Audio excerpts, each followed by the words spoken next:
आज भी कुछ लोग ऐसे हैं जो पीरियड्स जैसे टॉपिक पे खुल के बात करना नहीं पसंद करते हैं, और अगर उनके सामने पीरियड्स पे कोई बात करता है तो वो उसे बहुत अलग नज़रों से देखते हैं, उसे पसंद नहीं करते हैं और उन्हें बोलते हैं कि उन्हें औरतों की इज्जत करनी नहीं आती है, औरतों के सामने लेडीज़ के लिए उन्हें ऐसी बातें नहीं करनी चाहिए। सोसाइटी से अलग अलग उन्हें टैग्स मिल जाते हैं जिसे उन्हें बेशरम कहा जाता है। ये एक ऐसा पर्टिकुलर टॉपिक है जिसकी ना तो एजुकेशन प्रोवाइड की जाती है इंडिया में प्रॉपर, ना ही घर में लोग बात करना पसंद करते हैं।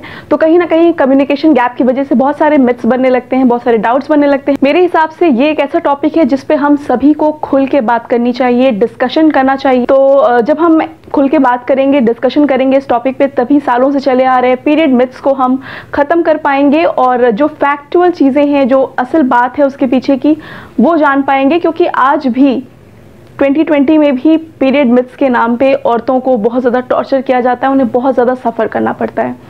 Hello everyone, welcome back to my channel cosmoholic Sakshi. This is me Sakshi और आज का वीडियो होने वाला है बहुत हेल्पफुल, क्योंकि मैं बस करने वाली हूँ कुछ ऐसे ही जाने माने पीरियड मिथ्स। वीडियो पसंद आए तो लाइक शेयर कीजिएगा, सब्सक्राइब कीजिएगा चैनल को और इस वीडियो को आगे शेयर ज़रूर करिएगा। आपने लोगों को ये कहते हुए सुना होगा कि पीरियड का जो ब्लड है, हमारा जो मेंस्ट्रुअल फ्लो होता है, उसमें से गंदा खून निकलता है, वो गंदा होता है, डर्टी होता है, इम्प्योर होता है और उसकी वजह से जो गर्ल्स ब्लीड कर रही होती हैं उस टाइम पे उन्हें भी इम्प्योर माना जाता है। लोगों का ऐसा मानना है कि पीरियड्स में जो ब्लड आता है वो बॉडी की सारी गंदगी को साथ में लेके आता है, हमारी बॉडी में जो भी टॉक्सिन्स हैं वो निकलते हैं और उस वक्त गर्ल्स को इम्प्योर माना जाता है। ऐसा लोग इसलिए कहते हैं क्योंकि जो नॉर्मल ब्लड होता है और जो पीरियड का ब्लड होता है, दोनों का जो अपीयरेंस होता है वो डिफरेंट होता है। नॉर्मल ब्लड रेड कलर का होता है और उसकी जो फ्लूइडिटी होती है वो काफ़ी ठीक ठाक होती है, बट जो पीरियड का ब्लड होता है वो कभी कभी क्लॉट के फॉर्म में आता है, कभी बहुत डार्क निकलता है, कभी लाइट हो जाता है, कलर चेंज करता है, प्लस उसमें म्यूकस प्रेजेंट होता है, उसकी वजह से वो स्लिपरी भी होता है। तो ऐसा लोग मानने लगे कि ऐसा जो ब्लड है जो कि हमारे नॉर्मल ब्लड से अपीयरेंस वाइज अलग है, वो गंदा खून है, जबकि ऐसा बिल्कुल भी नहीं है। पीरियड्स का जो ब्लड होता है that is a composition of blood, endometrial fluid, tissues, vaginal and cervical mucus and vaginal microbes. तो इन सारी चीज़ों का कॉम्पोजिशन होता है जिसकी वजह से वो appearance wise, colour wise, physical property wise हमारे जो नॉर्मल ब्लड जो फ्लो करता है वेन्स में उससे वो डिफरेंट लगता है। और ऐसा बिल्कुल भी नहीं है कि जब भी कोई गर्ल ब्लीड कर रही हो या वो अपने पीरियड्स पे हो तो वो इम्प्योर हो, ऐसा बिल्कुल भी नहीं है। ये वाला जो मिथ है ये आपने लोगों को कहते सुना होगा, इवन अपने घर में सुना होगा या आस पड़ोस में सुना होगा, कभी ना कभी आपने सुना ज़रूर होगा कि पीरियड्स में अचार नहीं छूना चाहिए, अचार छूने से अचार ख़राब हो जाता है, वो सड़ने लगता है। सच बताऊं तो इस मिथ के पीछे का लॉजिक मुझे आज तक समझ नहीं आया, क्योंकि मैं अपना अगर पर्सनल एक्सपीरियंस शेयर करूँ तो मैंने कई बार पीरियड्स में अचार छुआ भी है, खाया भी है और ऐसा तो नहीं हुआ कि अचार ख़राब हो गया या उसमें उसका अपीयरेंस में कुछ डिफरेंस आ गया, ऐसा बिल्कुल भी नहीं है। अचार जैसे था वैसा ही है। इस मिथ के पीछे का फैक्ट ये है कि पीरियड्स के वक्त गर्ल्स को खट्टी मसालेदार चीज़ें नहीं खानी चाहिए, क्योंकि उससे उनका हार्मोन्स डिस्टर्ब हो जाता है एंड इम्बैलेंस क्रिएट होता है और साथ ही साथ बॉडी में डिस्कम्फर्ट हो जाता है। तो इसलिए शायद लोग कहते हैं कि आप अचार मत छुओ। कभी किसी ने कहा होगा कि मना करने के लिए कि आप अगर अचार छुओगे तो अचार ख़राब हो जाएगा पीरियड्स के टाइम पे, एंड फिर वो धीरे धीरे एक मिथ बन गया और आज तक लोग इसे फॉलो करते हैं। बट ये फैक्ट बिल्कुल भी नहीं है कि अगर आप पीरियड्स के दौरान अचार को छू लोगे तो वो ख़राब हो जाएगा। अचार ख़राब होने के बहुत सारे फैक्टर हो सकते हैं, जैसे कि आप गीले हाथ से अगर अचार छू लेते हो तो वो ख़राब हो जाता है, बट ऐसा नहीं है कि अगर आप पीरियड्स में आप ब्लीड कर रहे हो तब आपने अचार छुआ या अचार खाया तो अचार ख़राब हो जाएगा।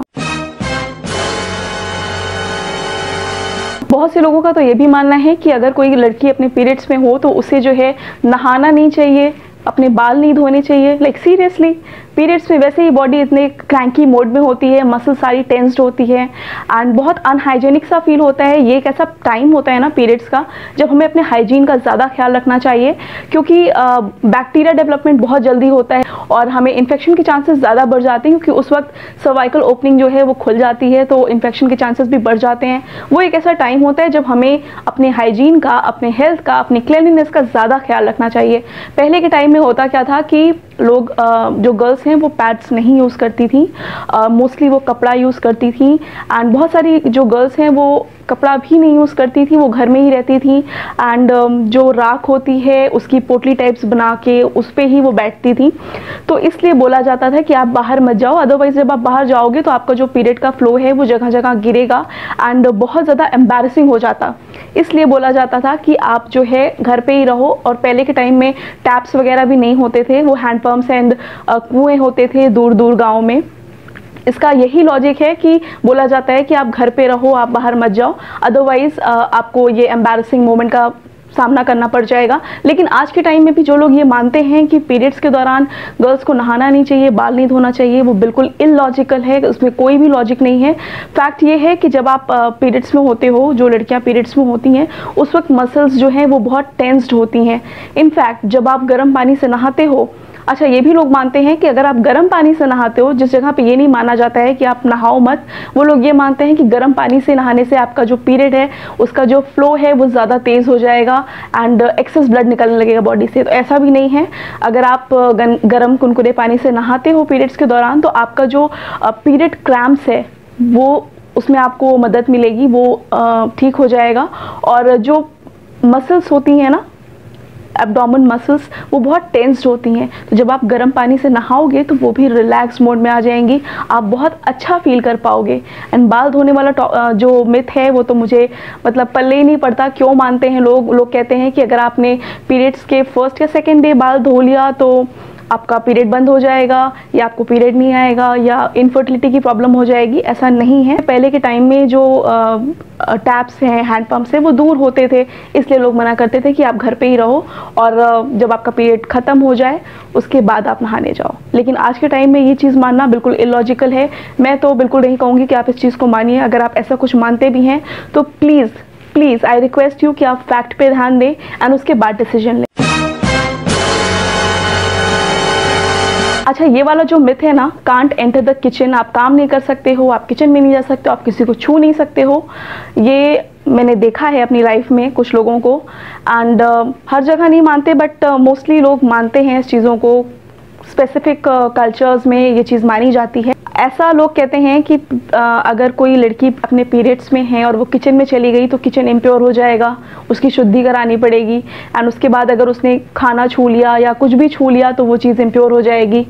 इसका क्या लॉजिक है आई डोंट नो, बट इसके पीछे का जो मुझे फैक्ट समझ में आता है वो ये है कि पहले के टाइम में, क्योंकि ये जो मिथ्स है ना ये बहुत साल पहले बने हैं, तो अगर पहले की सिचुएशन और आज की सिचुएशन देखी जाए तो वो बहुत डिफरेंट है। पहले के टाइम पे लेडीज़ घर का सारा काम करती थी, रेडीमेड, उनके पास मिक्सी नहीं होती थी, ग्राइंडर्स नहीं होते थे उनके पास, उनको अगर आटा भी चाहिए होता तो खुद से वो बड़ी चक्की पीसनी पड़ती थी जिसमें काफ़ी ज़्यादा एनर्जी लगती थी।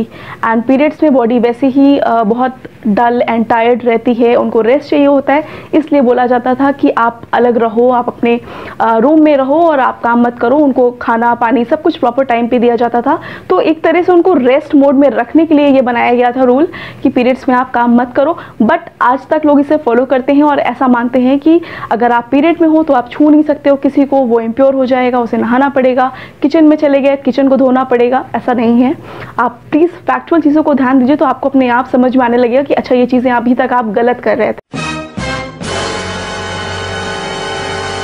लास्ट जो मिथ है वो ये है कि आप अगर पीरियड्स में हो, ब्लीड कर रहे हो तो आप बेड पे नहीं सो सकते हो, आपको या तो अलग कमरे में सुला दिया जाएगा या अगर आप मैरिड हो तो आपको ज़मीन पे सुलाया जाएगा। क्या लॉजिक है आई रियली डोंट नो। इसका फैक्ट क्या है वो भी मुझे नहीं पता, बट ऐसा मैंने देखा है कई जगह होते हुए।